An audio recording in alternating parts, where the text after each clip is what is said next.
I wanna live your life. I wanna dream your dreams. Lick the moons, catch them stars in the night. Every superpower. Hello, Mom and Dad Meet World. So today we are actually, well, doing as the channel description says. We are meeting the world. We are doing a review of the Sony a7 IV. This is the camera that we are currently using. We are in Oahu, in Hawaii, and we are reviewing this particular camera right here, the Sony a7 IV. This is a very good camera. I'm going to cut straight to the chase here. Should you get this camera? Yeah, for $2,500 it is a really darn good hybrid camera with a 33 megapixel stills for photos and 4K movie recording mode with excellent autofocus. It definitively is. I'm not going to tell you anything else that a lot of the other reviewers have not, but I'm just going to give you my experience and my take with this particular camera and using it here now for probably about 8 or so months. But let's get started. So first and foremost, the very first thing that stands out between this camera and the a7 III is this tilting and articulating screen. So this tilting articulating screen was very popular, and a request to have this, and I do like it, especially if you are recording yourself. It makes it very much easier to do so. If you are not recording yourself, well, you are fine having the screen where you can just flip it up and out like this. The part I do miss about between this camera and the older cameras is the tilting part, where you could actually tilt it up, tilt it down. This is not the a7R5, although we'd like it to be, with that screen pretty much doing it all, with it tilting up, tilting down, and fully articulating. But that's a wish probably for the a7 V. But with this one, it's pretty darn good. So let's go straight into the build quality and handling. So as you can tell here, your fingers go right here and they slide right into place, and it feels pretty darn good. Nice metal body, not too many plasticky bits, but it's very nice. Handles well, and no complaints really about the handling or the feel of the camera. It feels like a nice, tough, durable, rugged camera. The other thing to get actually used to is having this very top section right here with your photo, your video, and your S and Q modes, and then you've got all your memory settings also with your second dial. That's very nice because you can program in what shooting modes you want to shoot in, whether or not you're shooting in 4K 60, 4K 24, 1080p 60. So one of the things I do want to talk about with this camera, I can just hit the record button on the gimbal, and I trust that the autofocus is working well, and I don't have to worry about the autofocus, so plays very well with this particular setup. I've got the 28mm here that you've seen in previous videos, hooked up with a 21mm ultra-wide adapter, and then when you put it in 4K 60 mode, we've got that 1.5 times crop. With that 1.5 times crop, you take 21 times 1.5, approximately 32mm or so, and that is the field of view that we are getting here with a 4K 60. So if you do want to record in 4K 24, you do have your full 21mm, and then if you also do want to record in 1080p at 60 frames per second, you've still also got your full 21mm. But overall, great autofocus where I don't have to worry about it.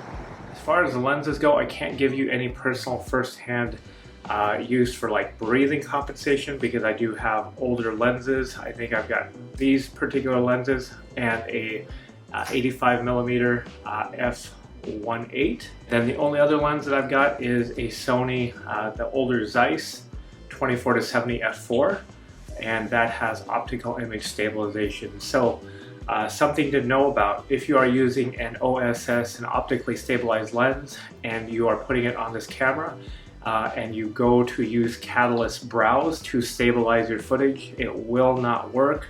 You have to make sure that your OSS is turned off in order for the Catalyst Browse to actually stabilize your footage. So a little word of warning to you on that. One of the things I like to do is How does it sound with and how does it sound without the microphone? So I've got here a very inexpensive microphone. This is the MCO Plus. It was bought on an Amazon deal today. It was like, I think it was like $8. It was sub $10. Came with the connection, the windscreen here, the dead cat. I've got the dead cat option because it is so windy. And so I've got this right here plugged in to the camera, and I can 100% tell you that without this particular microphone and the screen on here, that you just get too much wind noise.